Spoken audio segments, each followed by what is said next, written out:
Hello बच्चों, आज हमारा नया टॉपिक होगा। पेपर भी नया है, बीए पार्ट 3 और पेपर का नाम है money, banking and public finance. तो इस पेपर में सबसे फर्स्ट चैप्टर है money, meaning of money and what is the function of money. इसके बारे में आज हम अध्ययन करेंगे।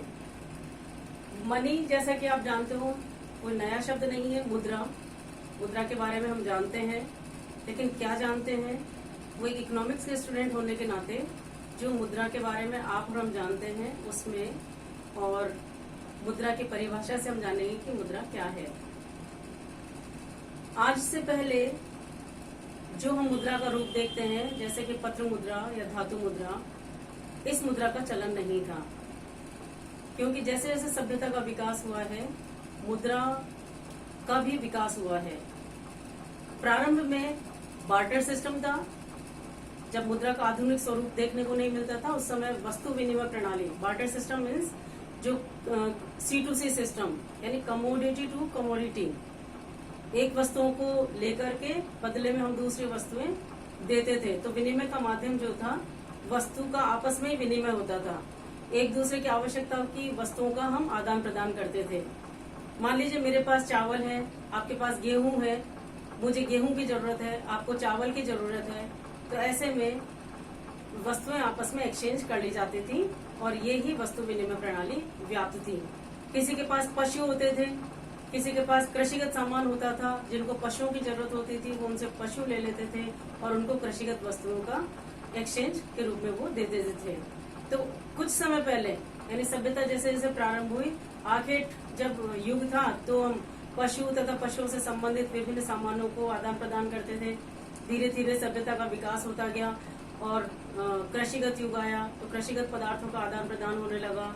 इसके बाद धीरे धीरे करके धातुमान आया, जिसमें धातुओं का आदान प्रदान होता था, जिसमें स्वर्णमान था, जिसमें सोने के सिक्के आदि लिए दिए जाते थे। रजतमान आया, वर्तमान में पत्र मुद्रा और धातुमान प्रचलन में है।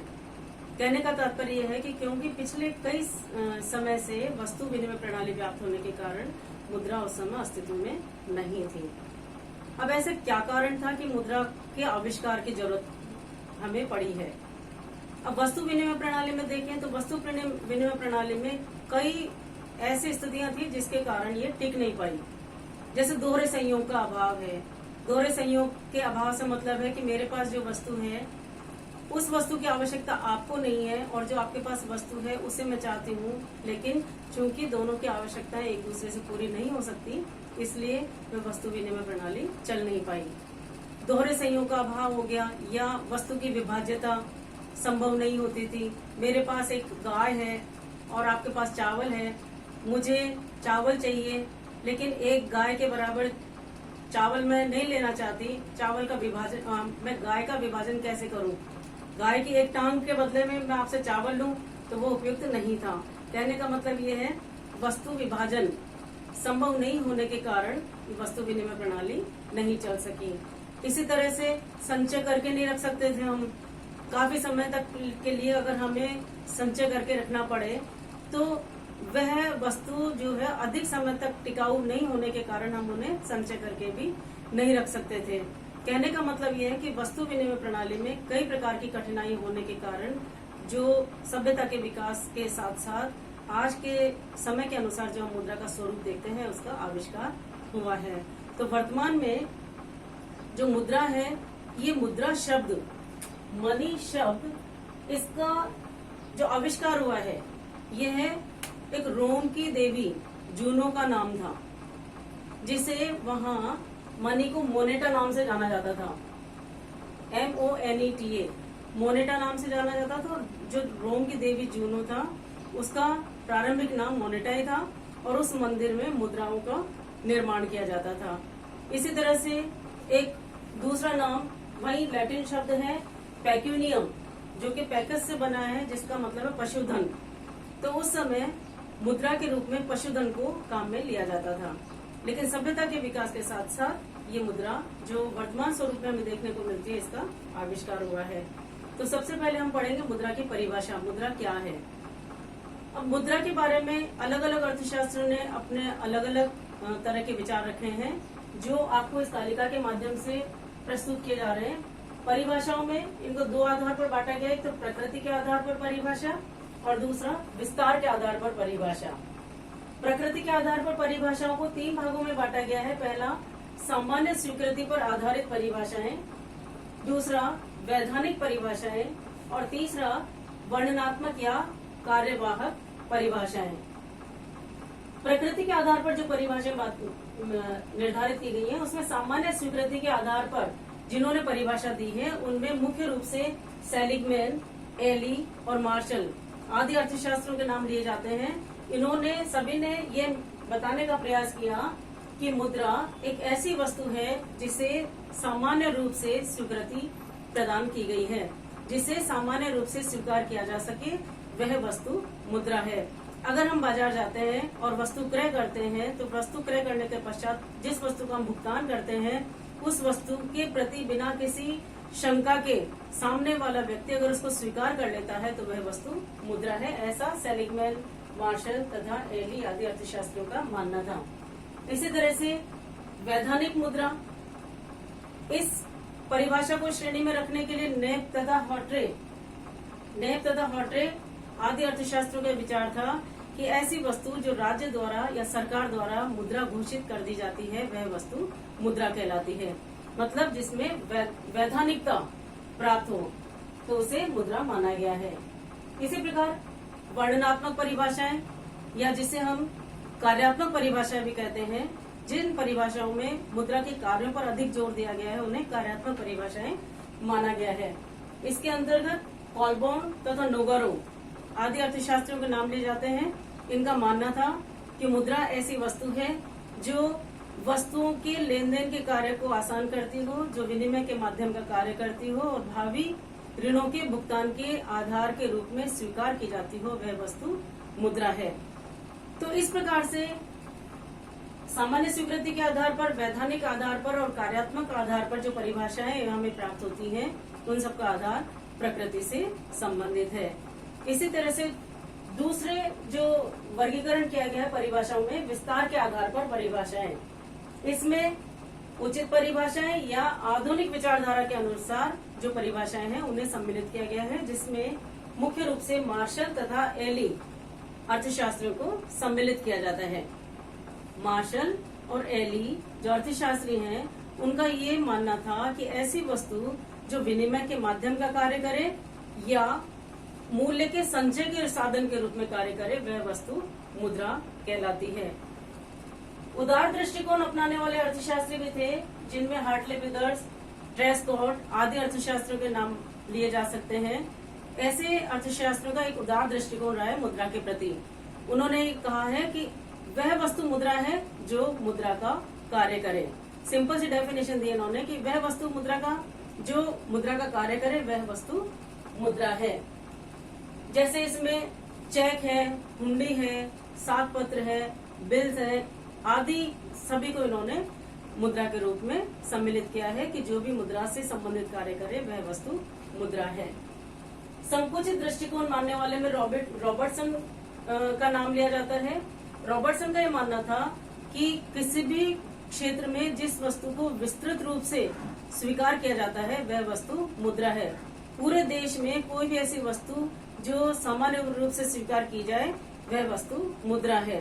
तो इन्होंने माना था जैसे स्वर्ण एक ऐसी धातु है जिसे विश्व में कहीं भी किसी भी देश में ये स्वीकार की जा सकती है, तो उन्होंने धातु को मुद्रा के रूप में सम्मिलित किया है, इसलिए इनका दृष्टिकोण संकुचित दृष्टिकोण माना जाता है। तो इस प्रकार मुद्रा की परिभाषाओं में आपने देखा कि मुद्रा की परिभाषाओं में प्रकृति के आधार पर तथा विस्तार के आधार पर परिभाषाओं को सम्मिलित किया जा सकता है। अब इन सब परिभाषाओं से ये सामान्य निष्कर्ष निकलता है कि एक मुद्रा की उचित परिभाषा क्या हो।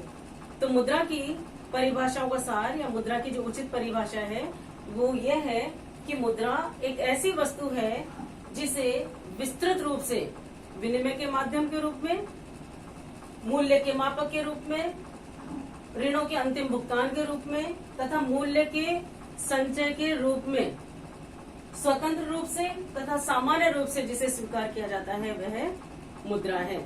तो इस प्रकार मुद्रा की एक जो उचित परिभाषा है वह इसके कार्यों के आधार पर है कि विनिमय के माध्यम के रूप में, मूल्य के संचय के रूप में, ऋणों के भुगतान के रूप में तथा जिसे मूल्य के मापक के रूप में आदि रूप में स्वतंत्र रूप से और सामान्य रूप से स्वीकार किया जा सके वह वस्तु मुद्रा है।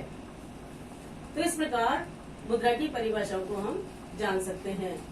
इसके साथ ही मुद्रा के कार्य, मुद्रा के कार्य, फंक्शन ऑफ मनी, मुद्रा के कार्यों को हम 4 भागों में बांट सकते हैं। पहला है प्राथमिक कार्य या प्राइमरी फंक्शन। प्राथमिक कार्यों को मुख्य कार्य भी कहा गया है।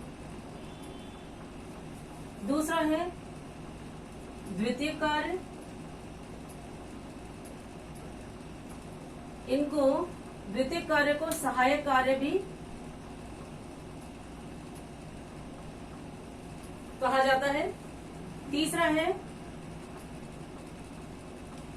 आकस्मिक कार्य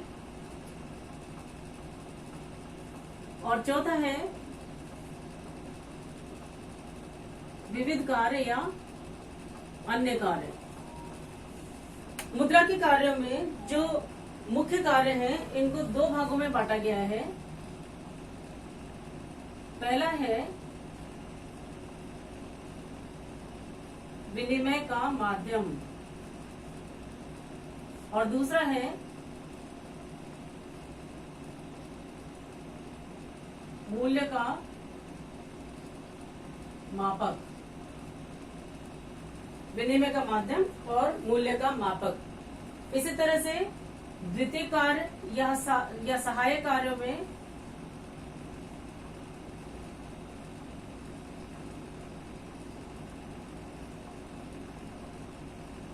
भावी भुगतान का आधार,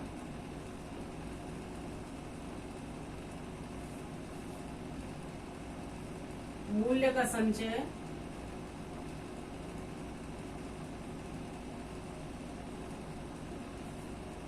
और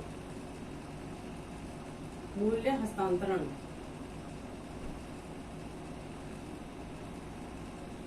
मूल्य संचय का साधन, मूल्य संचय का साधन और है मूल्य का हस्तांतरण। इसी तरह आकस्मिक कार्यों को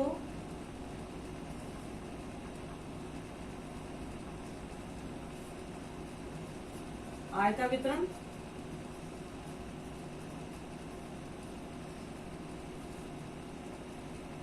पूंजी की उत्पादकता,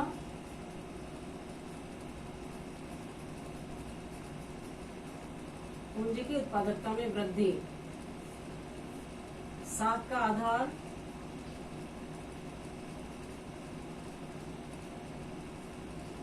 और संपत्ति की तरलता।